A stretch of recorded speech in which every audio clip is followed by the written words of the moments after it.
Ги славеле или не, Божик и Нова година се време за подароци. Така и шведскиот предприемач Ајад Ал Сафар реши себе си и на сопругата да си подари специјален Rolls-Royce. Како пасионирани љубители на цвеќето кои на 2 од своите 4 деца им имаат дадено такви имиња, нивната желба беше специјално украсување на интериерот на Фантом. Филигрански изведено, тоа се состои од милиони извезени шевови кои креираат волшебна цветна сцена.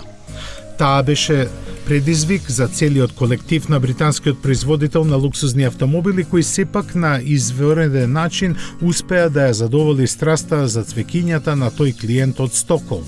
До толку што и директорот на тамошната филијала не можеше да се воздржи, а да не ја оцени нивната работа како зачудувачка. Инспирација им беше градината во домот на Rolls-Royce во Гудвуд, каде единствено во светот се одгледува така наречената фантомска роза.